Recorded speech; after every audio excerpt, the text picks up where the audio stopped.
Sometimes we win, sometimes we don't win. Don't give us the burn, don't give us your stink eye. We try our best, and we're successful. Come watch our show, Bet River sponsors.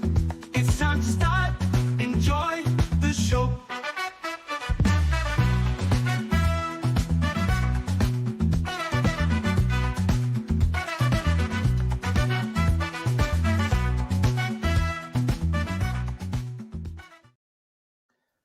Welcome aboard, everyone, to Betting Weekly Live Saturday edition. You're with myself, Steve Wyss, and delighted to be alongside me, Nathan Joyes and James Eastham. James, it's 3 days in a row for me and you together. You might as well come for Sunday lunch tomorrow, and we can watch the Monaco game. It's been that sounds great, Steve. I mean, you're talking my language there. That sounds like the ideal Sunday. Yeah, we've done we did the live show, didn't we, Thursday? Then obviously we filmed the weekly European show, which is out now, and my first Saturday show looking at the Premier League, but we will also be looking at some of the other leagues around the world as well today.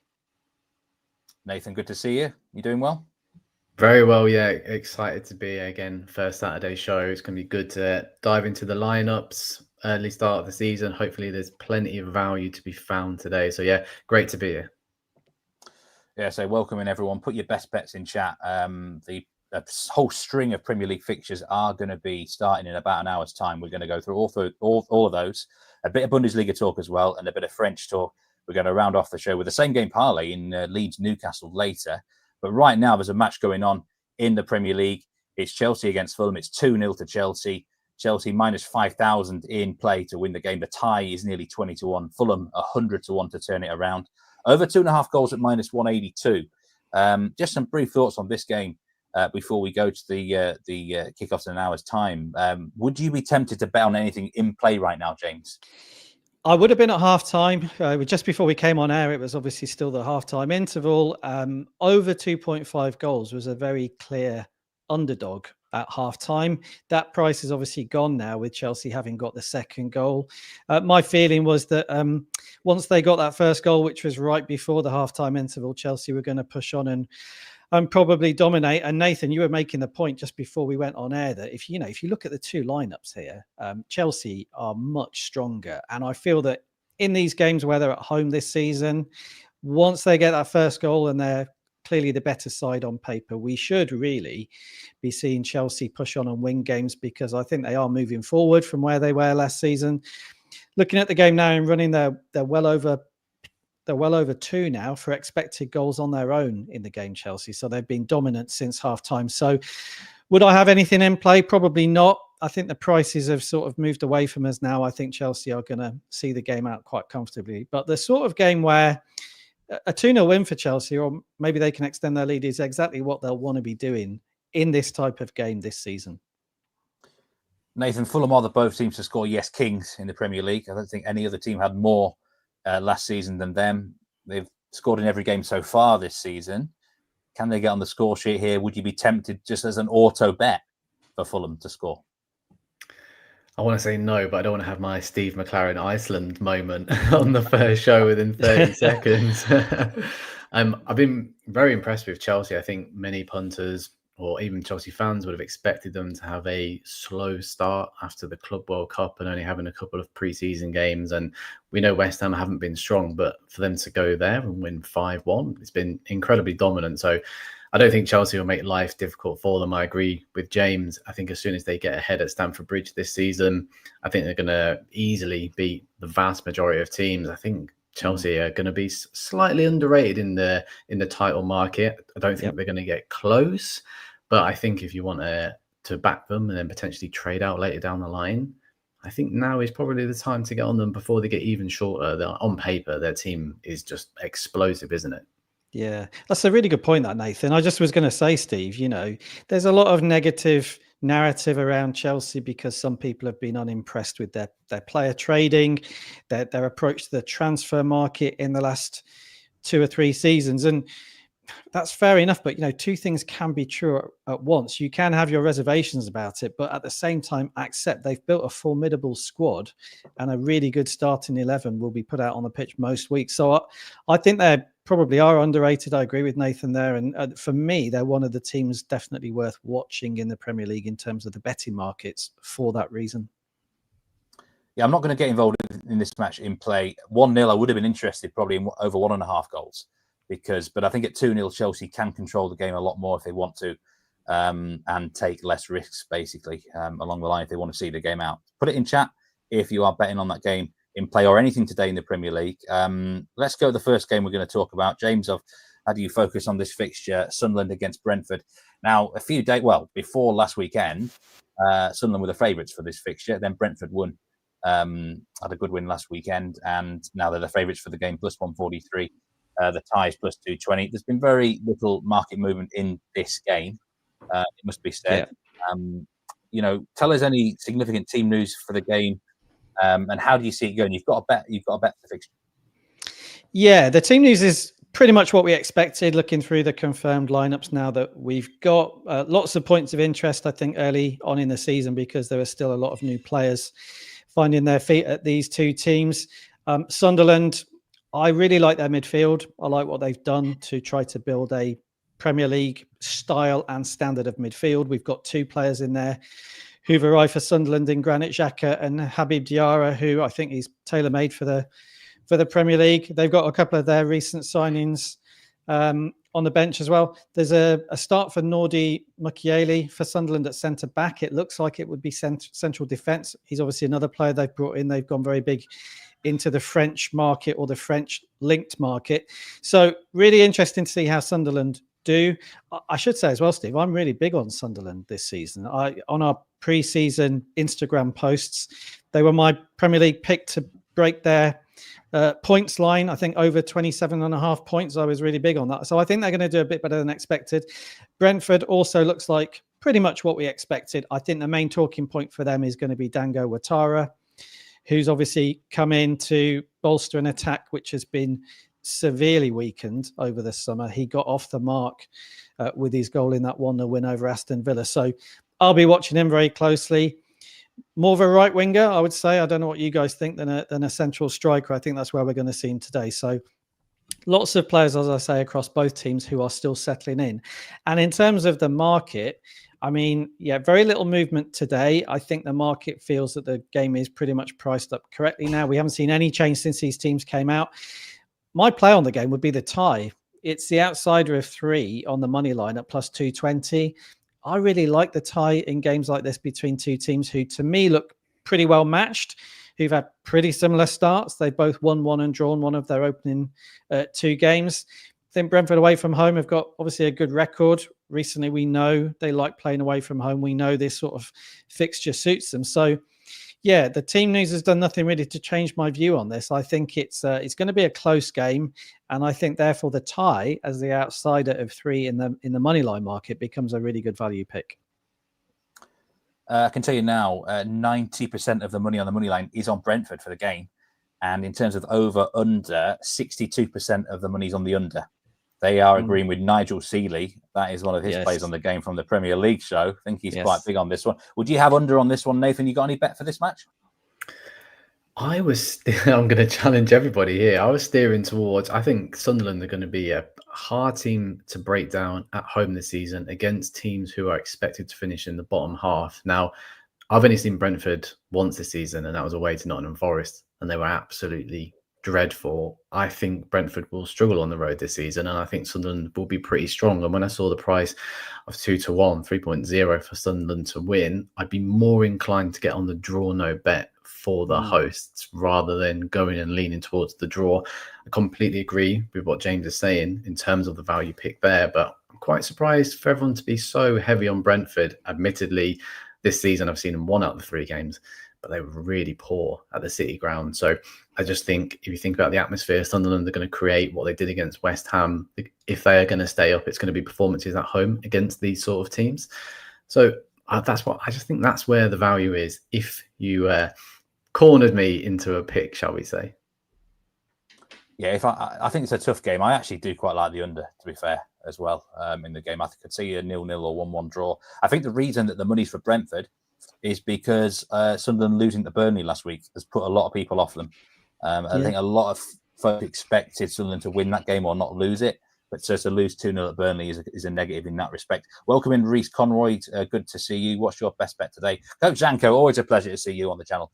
And he's going to back one of his fellow countrymen, Sesko to score in the Man United game. And Villa fan, always good to see you as well. Okay, let's move to the Spurs game. Spurs against Bournemouth. I've tasked you with having a good look at the lineups and stuff here, Nathan. Again, very little market movement in the game. Tottenham -120, tie +285. Bournemouth knocking around a +295 shot, over 2.5 goals at -175. Has anything surprised you in the lineups here? No, I think it's as expected for both sides, but I think the value is with the hosts. I'm quite surprised to see -120 there. I think that's fairly generous. I know sometimes when a team gets a big result against someone like Man City, as we saw last weekend, or Liverpool, Arsenal, then sometimes they don't ride that high going into the next match. But under Thomas Frank, I think he's come in. It's going to be a breath of fresh air. This is a completely changed side in terms of confidence and what we've seen already. Yes, they brushed Burnley to one side, which is what we'll expect for Burnley to probably be relegated this season. But the manner in which they counteracted Man City, very lethal.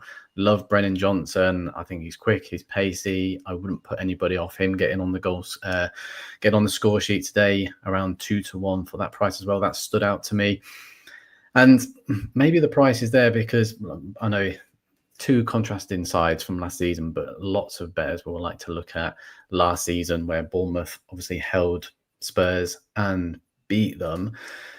But the way in which they rely on Semenyo, obviously we saw that at Anfield, but Liverpool still put 4 past them. I don't think we can read too much into that Wolves victory. I think Wolves, as we'll get on later in the show, are a team to back against at the moment. I think there's a lot of problems within their squad and how they've not been able to dive well into the transfer market. So I don't think we can read into that win too much. But for the price around evens for Spurs to carry on their form, because if we look at the lineups, why I've highlighted Johnson is I think, look, the Bournemouth defence is completely changed from last season. That's going to take a bit of time to settle. But Adam Smith at right back, 34. I just think Spurs, the way in which they can probably overload that side, have a couple of players on him. He's the Achilles heel within Bournemouth's side there. So I think it's a case of not overcomplicating this. I think Spurs' price is probably a fair one, but one I would be happy to take. And if you want to take it a step further, Brennan Johnson has been lethal at the start of the season. I think he's going to get space and opportunities in behind that back line. And he's also a nice price. So there's 2 there, and I'd be very surprised if one of them didn't land by 5 p.m. Famous last words. I know. Yeah.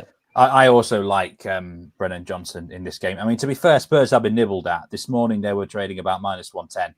So it's -120 now. 92% of the money is on Spurs. In the over-under market, it's 62% of the money is on the over. I actually expected more here, James, because last season there was a big trend with Bournemouth.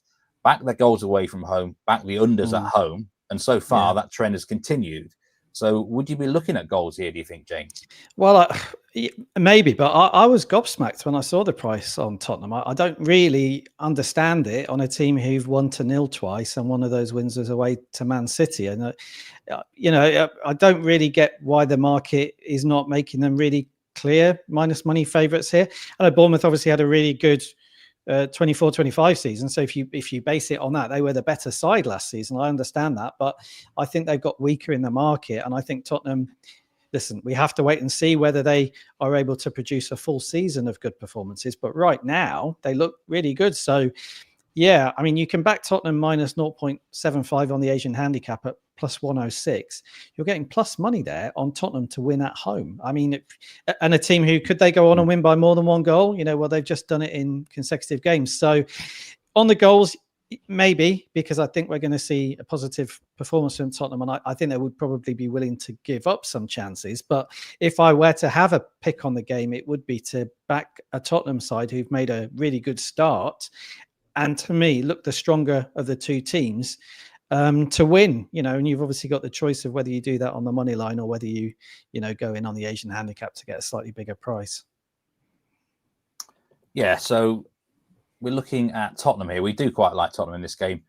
If I had to lean in a direction of the money line, I would go with them as well, because I really like how Thomas Frank has adapted his tactics in all the games so far. And he's going to have to adapt again because Bournemouth pose different challenges to the teams that he's faced so far. Johnson, do you know what? He's a really streaky sort of attacker, isn't he? When he starts to score goals, they go on a run and then he goes on a cold period. So I like that matchup angle you got there, Nathan, today. Before we talk about the next two Premier League games kicking off in 45 minutes, the Bundesliga does get underway in 15 minutes' time. I had a really good look at the lineups and all the market moves. The most significant game really to talk about here is probably VfB Stuttgart against Borussia Mönchengladbach. Stuttgart minus 177 on the money line. And we've had a goal line which has fluctuated between 3.5, then it drifted out to 3.25, and now it's about minus 120 for over 3.5 goals for this game. Now, Nick Voltemade, the big news, of course, is Newcastle have finally got their man, rumored to be £69 million.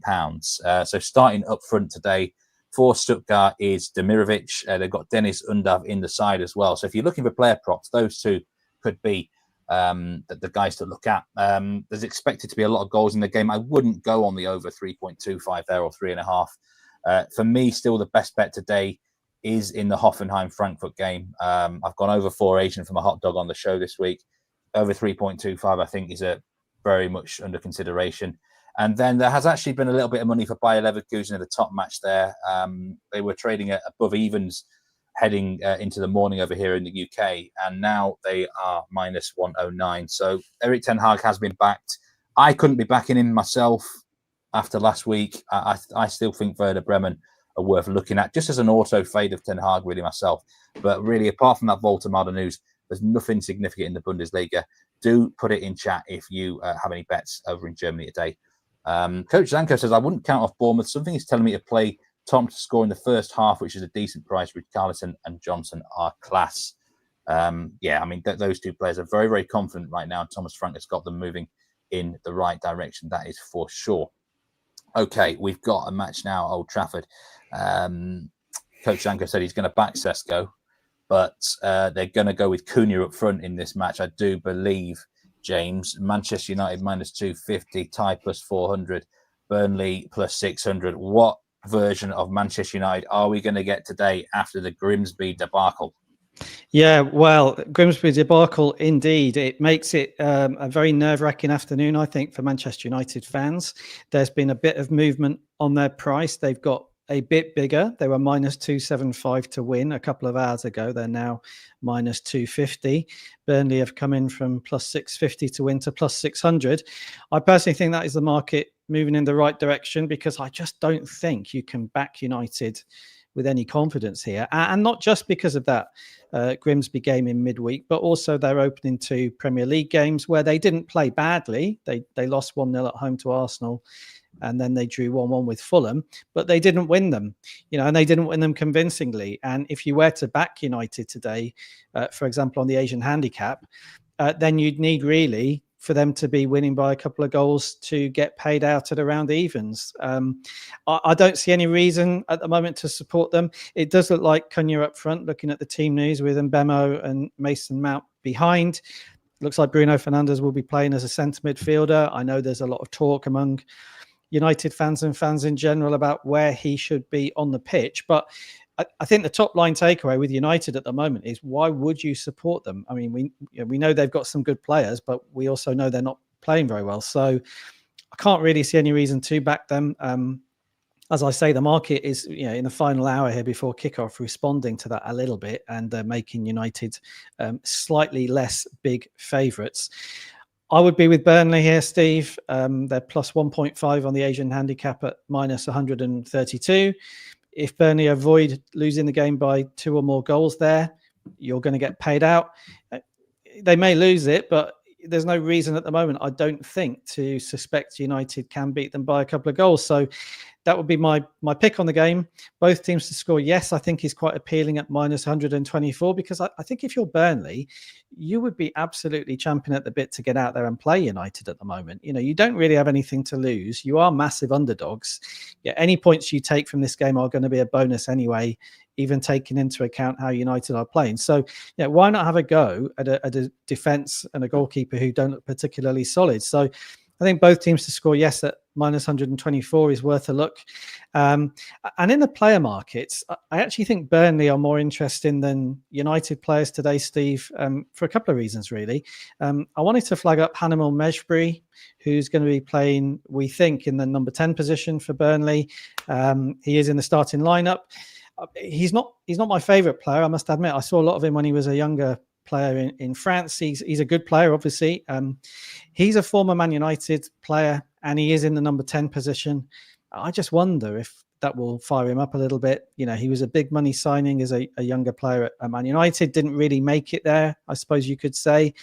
What an opportunity for him to show what he can do at Man United. And he's plus 270 in the over 0.5 shot on target market. And that's just to have a shot on target when you are potentially playing as the number 10. That has shortened a little bit. That was plus 290 about 2 hours ago. So maybe a few other people have spotted that on Mejbri. So it's not an official pick or a lean from me, but if anybody is looking through the player markets as we move towards kickoff, I'd have a look at Hannibal Mejbri there to maybe do something in the final third. But yeah, the general line for me on the game, Steve, would be that, if you're not going to oppose United, then just leave the game alone, really, because I just can't see any way at the moment you should be siding with them.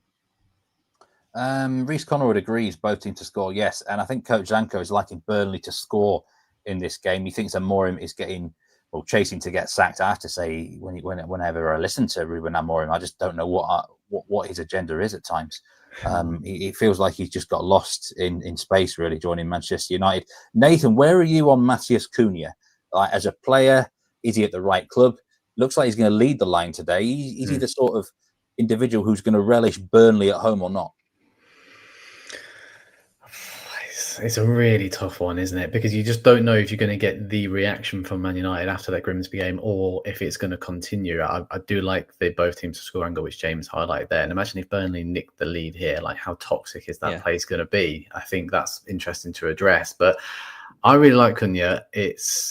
He's gone from Wolves, where if he sort of drifted and had a couple of bad games, but won against like a Brentford, for example, he's the hero. Everyone loves him. They can afford to have 1 or 2 bad games.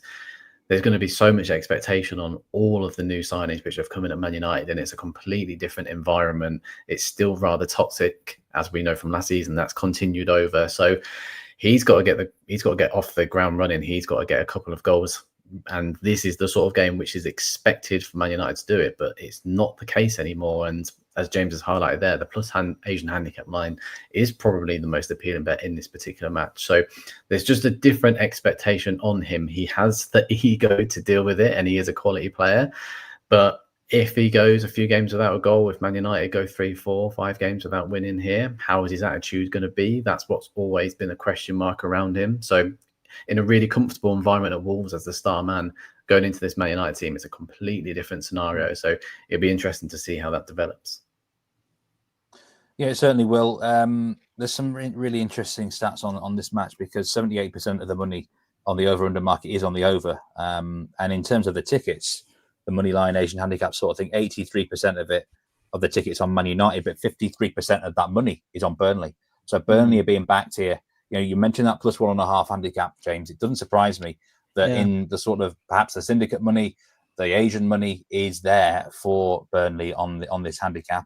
And if you're having a look at perhaps a correct score in the game, you both agreeing that both teams score. Yes, you're thinking plus 1.5. Could the 1-1 tie be a possibility in this game? Yeah, 1-1 tie or 2-1 or narrow Burnley defeat. I mean, as I say that, I just think you can't actually make a strong case for United winning it. You know what I mean? So maybe the draw would be more logical than the 2-1 win. It might all sound quite harsh, this, because, there were some positives from the 2 league games they played so far. I think that's what they feel as well, people who were at the games, the Arsenal match and the Fulham match.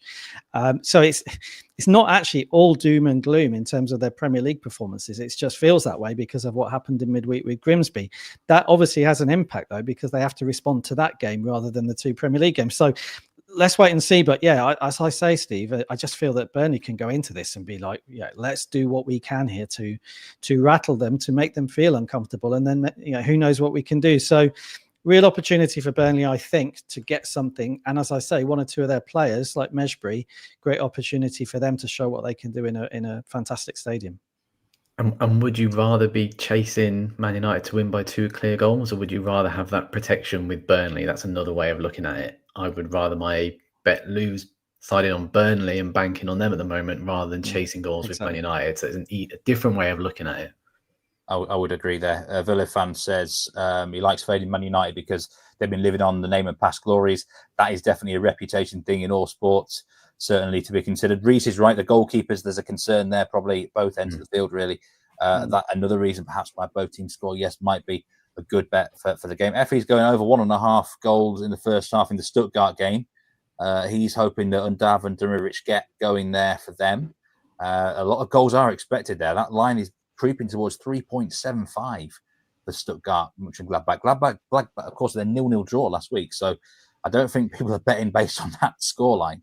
The other Premier League game kicking off now in 35 minutes, Wolves-Everton.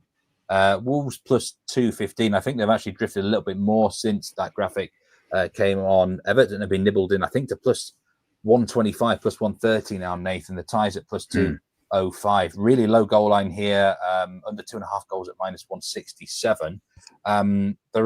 Wolves have been a drifter here. What do you think the reason for it is?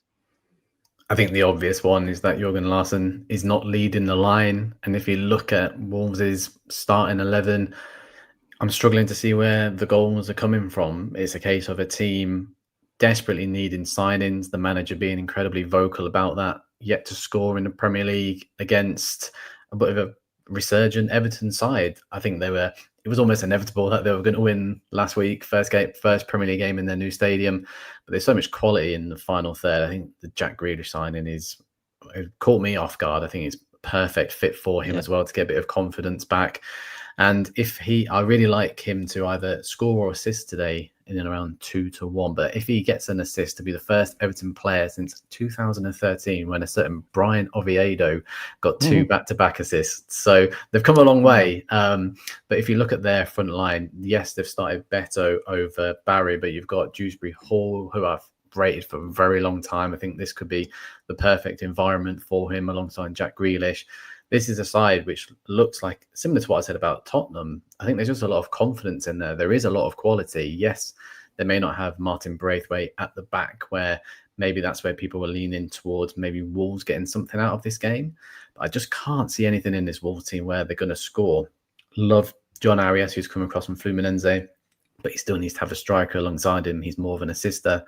If we look in the middle, Andre and João Gomez are 2 quality players, but neither are creators.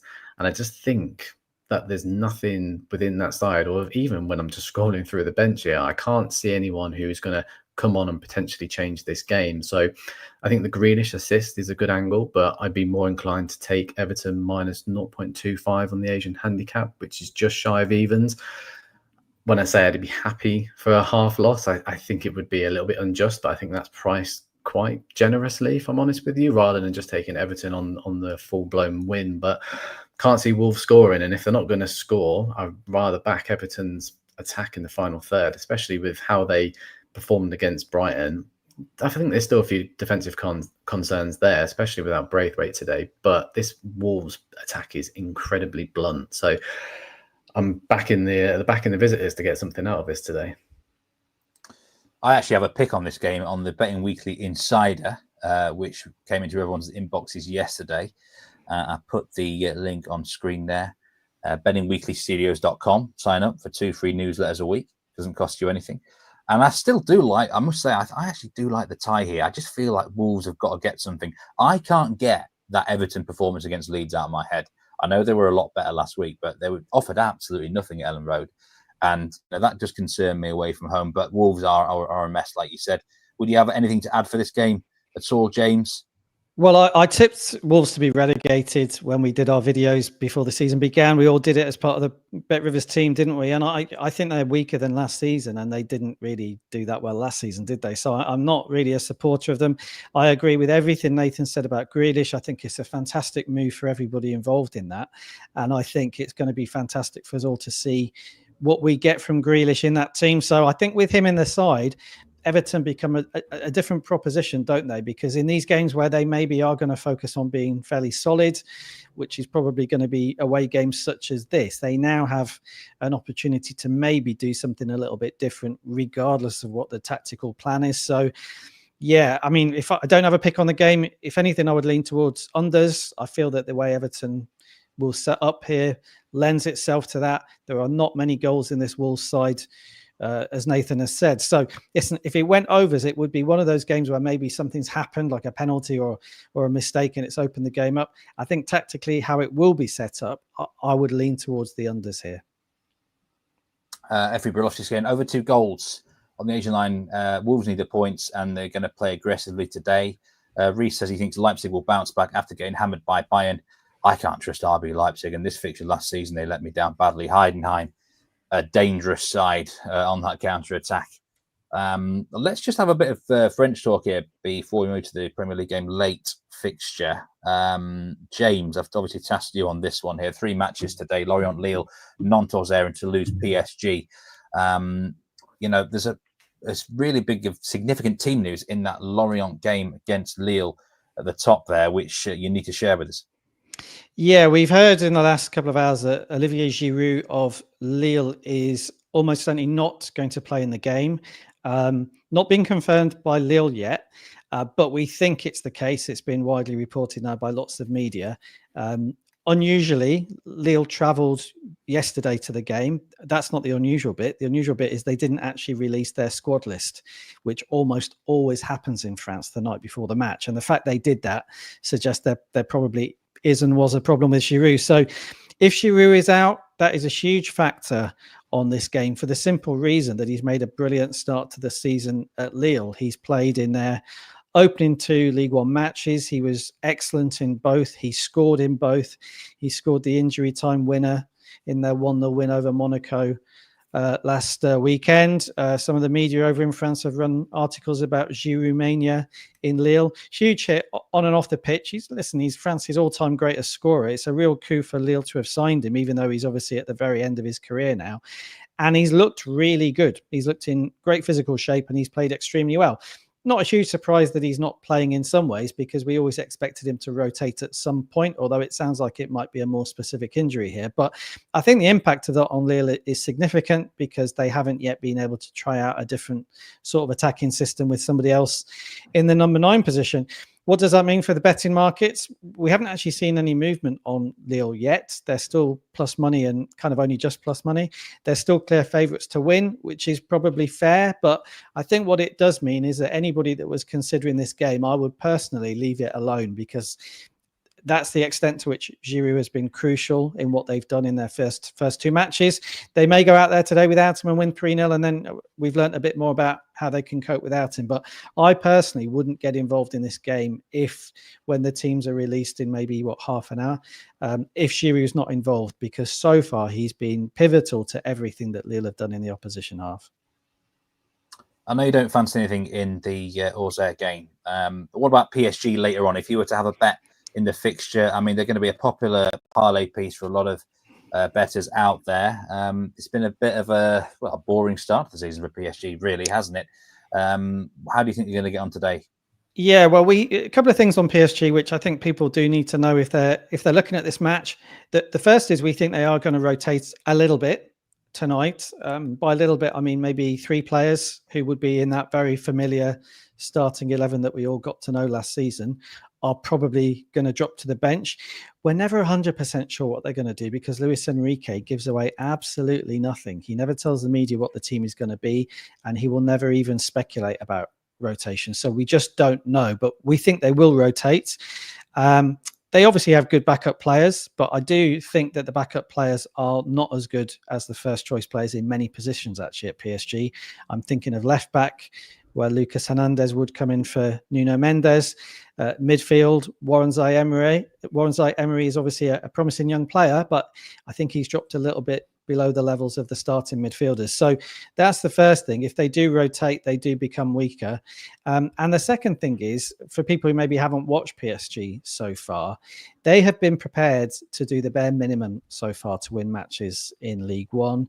They beat Nantes 1-0, then they beat Angers 1-0, two of the weaker sides in League One. I think that's deliberate in the sense that they haven't had a very long summer break. They didn't get much of a pre-season either. I think they had 6 training sessions before the European Super Cup final. So they're managing themselves through games a lot more than they did last season when they would just play at full throttle all game. They're not really in a position to do that, I don't think, physically at the moment. It's been quite unusual to watch them and see how they've played. So if you're the sort of person that thinks PSG can go to Toulouse and win easily, you are probably right. But at the moment, I'm not quite sure they've got the energy or the will really to do that. They're so good. They're able to sort of manage games once they go ahead. So on the Asian handicap, you need really PSG minus 1.5 to get a decent price. They're minus 113 to win by a couple of goals. At the moment, I wouldn't be taking that. I think there's too many question marks over whether PSG are fit enough or fresh enough and really have the desire to break the 2-goal barrier. Does that mean you should side with Toulouse? Probably not, is the honest answer, because they've actually made a good start to the season. My concern is that PSG can obviously turn it on whenever they want. So just something to take into account if you're looking at PSG at the moment and think this is a mismatch. It is a mismatch in many ways, but they're not really playing at the moment as though these games are mismatches. Yeah, I think I'd agree with that. I'm not getting involved with PSG right now myself. Leverkusen have scored the first goal in the Bundesliga today. They scored that last week as well and went on to lose the game. So doesn't necessarily mean anything. Before we conclude today, Reece, by the way, says he's going to get on the overs in all the Premier League matches today. We were talking yesterday on live show with Lewis about the trend for that. But Newcastle travel to Leeds for the late game. We've got a 9-1 same game parlay here to treat you with. Nathan, Leeds plus 250. They've been on the drift today, Leeds. Newcastle back into plus 114. How do you see this game going? What is going to be your leg of the same game parlay here? I'm going for an away win, and I don't think everybody will agree with me here. But I just feel like Newcastle have been a little bit unlucky. I think if we look at the media and how they're portraying Newcastle at the moment with the whole Isak and just they're painting Newcastle in a negative light. But I think we saw with the almost comeback against Liverpool with 10 men was highly impressive. I think they were frustrated, but a little bit unfortunate against Aston Villa. You can look at it as though Aston Villa had 10 men for the last 28 minutes or so, but still a point on the road was fine, and they did pretty well in that particular match. They obviously have a couple of key players out for this, but the way in which I know you spoke to me about this before and looking at motivation, etc., but the way in which the team have pulled together and openly spoke, multiple players, manager, coaching staff in interviews positively not about Isak and just about coming together and that they have enough quality and that they will achieve their goals this season after a sluggish start has impressed me. I like to look at those angles away from the pitch and their performance against Liverpool once they fell a couple of goals down. A lot of teams, for example, like West Ham, probably would have gone and lost that game 4-5, 6-0. So the way in which they bounced back, we're very unfortunate to not see that out in the end. Whereas the glimpses of what we're seeing from Leeds, obviously the result against Arsenal the other week was probably expected, perhaps not 5. And I'm not sure exactly where the goals are coming from the hosts at the moment. A controversial penalty against Everton, which way you want to look at it, we could probably debate that one as well, but that happened. I'm not sure. Similar to Wolves at the moment, I just don't know where the goals are coming from. And I just think that Newcastle are going to rally sooner rather than later. And this, at their current price, is just too good to ignore from where I'm sat anyway. You mentioned there you don't know who's going to score the goals. That leads us on to James's part of the SGP. Yeah, I've taken a look at the goals markets here. I'm very strongly on unders on this game, Steve. I think that if you're Leeds and you just lost 5-0 to Arsenal, I think almost subconsciously, if not consciously as well, you're going to want to defend better. And I think the manager will be looking at this and thinking we've got to make sure we don't have that sort of hammering again here. It's obviously less likely anyway at home to Newcastle than it is away to Arsenal. But I do think it will be a factor in making the game a little bit tighter and maybe a little bit more conservative from Leeds' perspective than it would otherwise be without that result. And I think to a lesser degree with Newcastle, maybe that will be the case. They've just conceded 3 to Liverpool. Nathan's mentioned the game they had against Villa where they kept a clean sheet away from home. So you're looking at the under-over market there. It's 50-50, right? I mean, over 2.5 at minus 112, unders minus 110. Would I want to be sitting there waiting for 3 goals in this game, or would I rather be on 0 goals from kickoff and be on that side of the line? I'd rather take unders. So of the two there in the under over 2.5 goal market, I would be on under goals on this match. Well, as many of you know, I'm a Leeds fan. So part of me hopes you're kind of wrong, Nathan, but I do see this 0-1, 0-2 because Leeds have a problem. I mean, Ampadu and Tanaka are not going to play in midfield. That's a big engine. In terms of the goal scoring, I really don't know who is going to score. We had about 20 shots against Everton, but we were never looking like scoring from open play. Took the penalty. And, then, I mean, my part of the same game parlay is going to be Dan Burn just to have a shot. I am taking a leaf out of Paul Hughes's textbook here, who gave this out on Monday's show. And, I mean, Leeds' defending from set pieces against Arsenal was a borderline disgrace. And they were very fortunate against Everton. I think Everton had 2 corners, and at least on one of those occasions, they actually had a decent effort from it. So, and this has been a continuing theme for Leeds under Daniel Farke. So even if they focus a bit on set pieces here, big Dan Burn, he's going to get on the end of something, even if it's into Rosie. I think that is a big, I mean, he's minus 107 just for a shot in the game. I think that's a really big price against a Leeds team who cannot defend set pieces. And we put those 3 together. Newcastle win under 2.5 goals and Dan Burn for a shot. 9-1. I think that's a really big same game parlay. So get on that, everyone, and hopefully we can deliver there. Best bet today, Nathan. What would you take? Going to keep it nice and simple. I think Spurs to beat Bournemouth. I think the price is good enough. And James, what would you go with for best bet? I'm going to go with the Sunderland Brentford game and the tie there as my best bet of the day at plus 220. Yeah, I'm going to go still with that tie in the Wolves game, Wolves against Everton, as my best bet, as a value bet, that is. Coyote said Stark for 2 or more shots. Possibly, yes, because he might be on some of the free kicks. I'm not entirely sure. But thank you very much to both Nathan and James. Thanks to everyone who joined live or on demand. Hope that helped you out getting your bets together for the Premier League, France and Germany across the day. We'll be back on Monday, of course, with several shows. And you can watch Premier League and extra time over the weekend at your leisure. Thanks so much, guys. Good luck with those today.